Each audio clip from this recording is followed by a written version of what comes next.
Hello and welcome back to my channel. আজকে আরও একটা সুন্দর দিন, 20th জানুয়ারি 2024। হস্টেল থেকে এখন বেরিয়ে পড়েছি। এখন বাজেই সকাল 9:30। আমরা যাব এখন আজকে নাগারকোট এবং ভাকাতপুর দরবার স্কোয়ার। তো ভাকাতপুর আর নাগারকোট দেখা যাক। যাবো সেই লোকাল বাসেই, এখান থেকে সেই আবার রত্না পার্ক। আমরা যেখানে আমাদের হস্টেলটা আর কি, এই জায়গাটার নাম হচ্ছে কালধারা থেকে নাগারকোট পৌঁছানোর এটা সব থেকে ইজিয়েস্ট এবং শর্টেস্ট রুট। প্রথমে রত্না পার্ক, তারপর রত্না পার্ক থেকে একটা বাস নিয়ে সোজা পাট্টাপাট্টি কামাল বিনায়ক। বাই দ্য ওয়ে, এটা কিন্তু একটা লোকাল বাস যেটাই আমরা ট্রাভেল করেছি সব জায়গায়। 35 নেপালি রুপি লাগে। তো আমরা এখন বাস থেকে নেমে এই জায়গাটার নাম হচ্ছে কামাল বিনায়ক, পাটাপাট্টি কামাল বিনায়ক। এখান থেকে সোজা একটা ট্যাক্সি নিয়ে পুরো সাইট সিইং কভার করতে যাচ্ছি নাগারকোটে।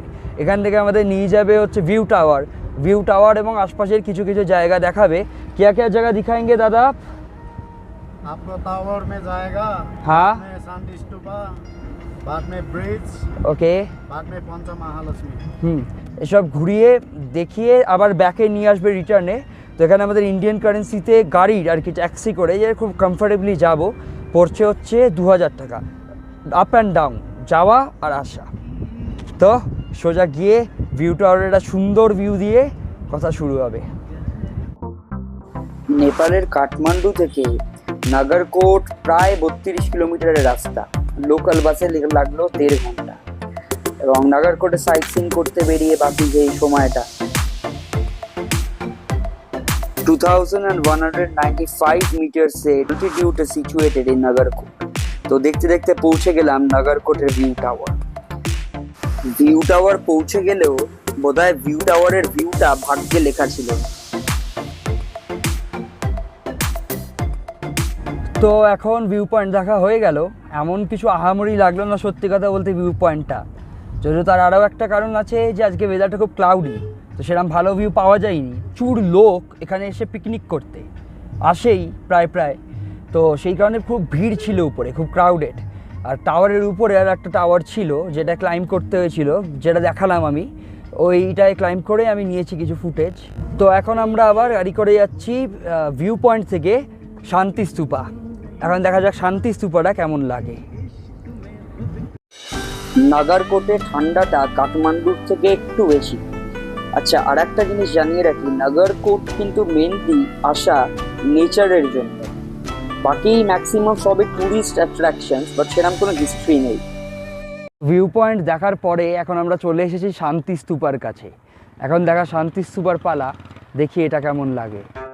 নাগারকোটের এই শান্তি স্তূপা মেনলি একটা ট্যুরিস্ট অ্যাট্রাকশনই, কিন্তু শান্তি স্তূপার আসল সিগনিফিকেন্স হচ্ছে লুম্বিনী আর পোখরাতে। পৃথিবীর 8টা শান্তি স্তূপার মধ্যে 2টি সিচুয়েটেড নেপালের লুম্বিনীতে একটি এবং পোখরাতে। নাগারকোট সাইট সিইং এর যদি কোনো প্ল্যান হয়ে থাকে তাহলে শান্তি স্তূপাটা ডেফিনেটলি মিস করবেন না। মানে এটা খুব মেজর কিছু না হলেও মানে ইটস ওয়ার্থ সিইং। মানে দেখে নিরাশ লাগবে না বা মনে হলো না যে হবে না যে বেকারই এলাম। জায়গাটার একটা অদ্ভুত বিউটি আছে। ভিউটা এখান থেকে খুবই সুন্দর এবং আরো সুন্দর এখানের হাওয়া।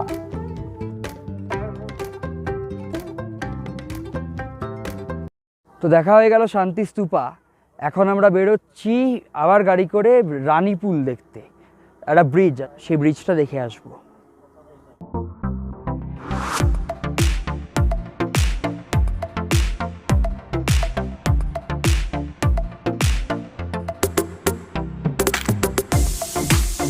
তো এখন আবার গাড়ি থেকে নেমে চলে এলাম রানীকুলের সামনে।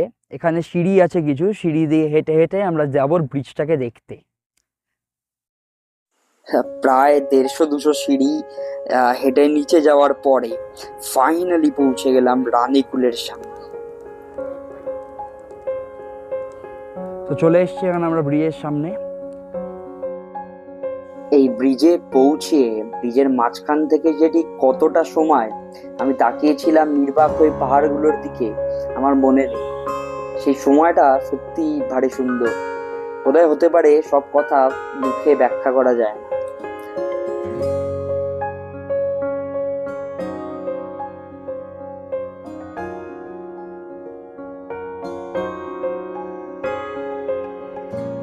তো আমাদের এখন দেখা হয়ে গেল রানীঝুলা বা রানীকুল ব্রিজ। সত্যি কথা বলতে সকাল থেকে এই প্রথম একটা জায়গা খুব ভালো লাগলো। তো এখন আমরা এই ব্রিজটা দেখে যাব সোজা মহালক্ষ্মী টেম্পল দেখতে। মহালক্ষ্মী টেম্পল দেখে তারপরে পরেরটা দেখা যাবে। ব্রিজ থেকে আবার 1 ঘন্টা ট্রাভেল করে আমরা পৌঁছে গেলাম মহালক্ষ্মী টেম্পল। আচ্ছা ভাইজাব, এই মহালক্ষ্মী টেম্পলকে কিন্তু পঞ্চমহালক্ষ্মী টেম্পল বলেও অনেকে চেনে। আর এইখান থেকে আমাকে নিয়ে নিতে হলো 100 নেপালি রুপিয়ার একটা টিকিট। এই যে সিংহর যে মুখটা, এটা হচ্ছে টেম্পলের মেন এন্ট্রান্স। বেশ ইউনিক ব্যাপারটা। সিংহের মুখ থেকে এন্ট্রি নেওয়ার পরেই চলে আসে একটা লম্বা টানেল। যে টানেলের আশেপাশে প্রচুর দেবদেবীর মূর্তি বিরাজমান। এই পঞ্চমহালক্ষ্মী টেম্পল কিন্তু একটা খুবই ইউনিক টুরিস্ট অ্যাট্রাকশন বলা চলে। টানেলের একদম আখেরে মানে এক্সিট পয়েন্ট থেকে উঠে গেছে একটা সিঁড়ি। এই সিঁড়িটা নিয়ে যায় মেন টেম্পলের দিকে, কিন্তু সেই সময়টা আবার এতগুলো সিঁড়ি চড়ে এই মন্দিরে যাওয়ার সময় এবং ধৈর্য কোনোটাই ছিল না। আমরা এখন চলে এসেছি বেসি বলে একটা জায়গা, যেখান থেকে আমরা ভক্তাপুর দরবার স্কোয়ার ঢুকবো। আর এখানে ভালো মতো ঘুরে নিলাম সব কটা। নাগারকোটের সব সিন সাইট সিন কভার হয়ে গেল এর মধ্যে। आप Thank लोगों you. को कैसा लगा नागरकोट? हम बहुत अच्छा लगा, बहुत आप लोग अच्छा। अभी भक्तपुर घूमिए, भक्तपुर बाद में अच्छा से जाइए। Sure. Okay, thank you Okay, so thank much. you. Nice to meet you. Nice to meet you too. Bye. Okay भाई साहब। তো এখানে শেষ হলো আমাদের নাগারকোটের সাইট সিইং। ট্যাক্সি আমাদের নামিয়ে দিল যে জায়গাটা ঠিক ভক্তপুর দরবার স্কোয়ারের একদমই কাছে। তো এখানে আমরা যাব, আগে কিছু লাঞ্চ করে নেব টুকটাক। লাঞ্চ করে তারপরে সোজা ভক্তপুর দরবার স্কোয়ারে দেখা হচ্ছে।